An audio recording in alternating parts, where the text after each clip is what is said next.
anyways, I met Pure in 2017. I met him. I was more of his friend actually, but I had worked with him in the industry. He's my ex. Who is this person to me? He's my ex. We basically hit it off immediately. We dated for about 2 years. So in the beginning of the relationship, everything flowed very well. We were like a normal happy couple. He told me he was a property developer. He told me that he owned a couple of hotels and properties around Johannesburg and Cape Town and Eastern Cape. And he drove very like this was actually the first guy with money that I'd ever dated. I'd never dated a guy with money before.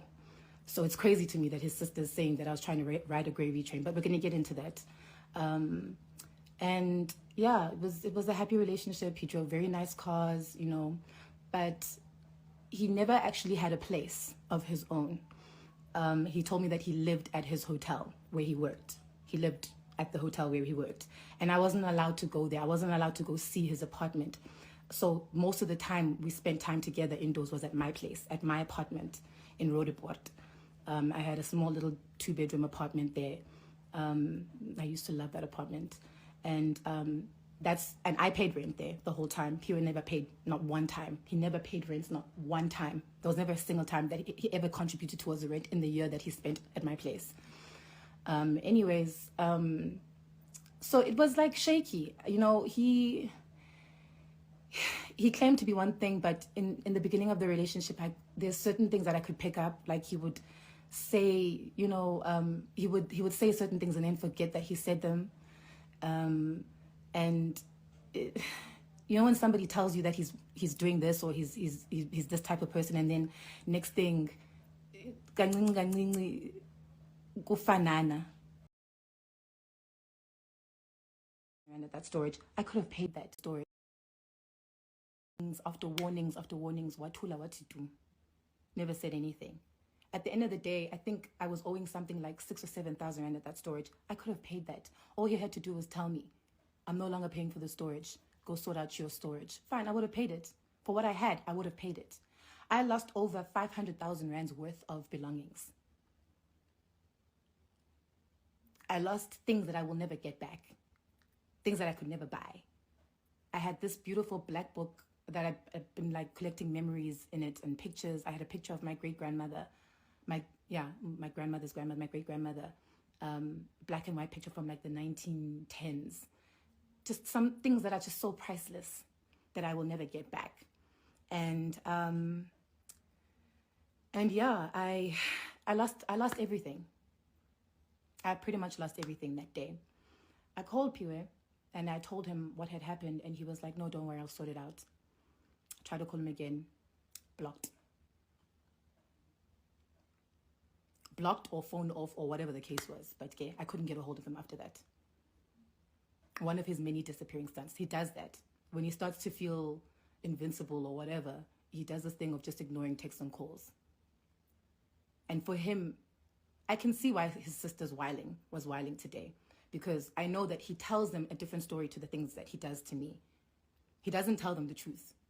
So he'll be like, oh, Moneoa's, like the other day, I'm extorting him for asking for him to pay for the things that are being debited out of my account today as a result of the debt that he put me in. I never wanted that Range Rover. What I wanted was a future for us to build together. I never wanted that car. He insisted on it because he knew. Can I tell you guys, I didn't even want to post that Range Rover. I didn't even want to post it. The only reason why I posted in February is because post it was going to help me with my career. It's like, I'm helping you with your album. Yeah, this is going to it's going to spruce up your album. It's going to add hype. So post. And yeah, it did. It did help. I thought it was a very smart move. It made sense. It was logical. But I didn't want to post because he knows my privacy is everything to me. I didn't want to post.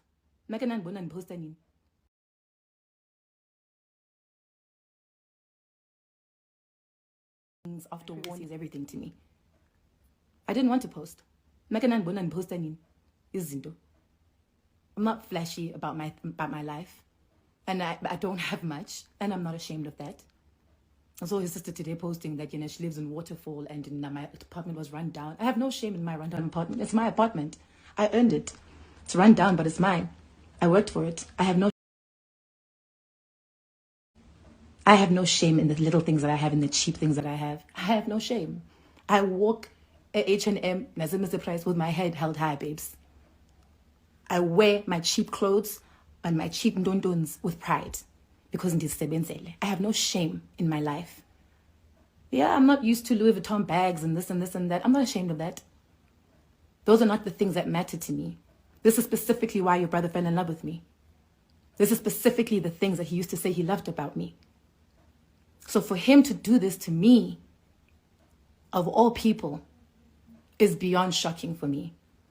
And the arrogance that this man has about it today, the last conversation I had with him, telling him, I sent him a screen grab of my banking app to say, this is the amount that came out of my account. This is the amount that came out of my account. So when I expect you to pay for certain things, it is because I've been debited here, here, here, and here. 25,000 rands, 15,000 rands. NFC is still debiting me today. The BMW is still debiting me today. I've given back my Range Rover, by the way, and Sanai, I don't have a car, guys. I have a car, but I don't have a car today. This nigga's driving around in Maybachs, and he has my car. And I sound crazy. I'm crazy, Mna. I'm the crazy one for wanting to speak out, for wanting to stand up for myself. This man physically abused me for the entire duration of our relationship. And I think that was the trigger for me today. I actually thought twice about this live. I actually wasn't going to do it.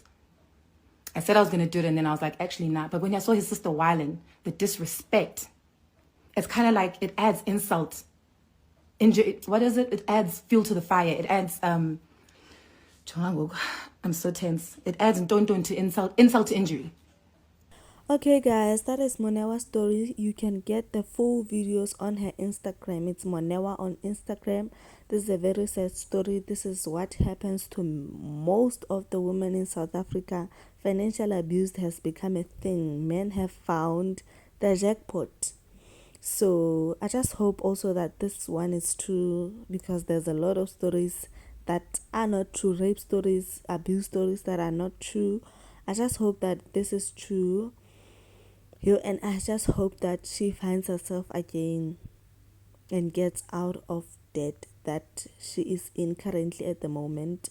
So that's it for me, guys. This video is already long, so I don't want to add any more information. So that's it for me. Please don't forget to give this video a thumbs up, subscribe to the channel, and please share the video so that other people can also get it.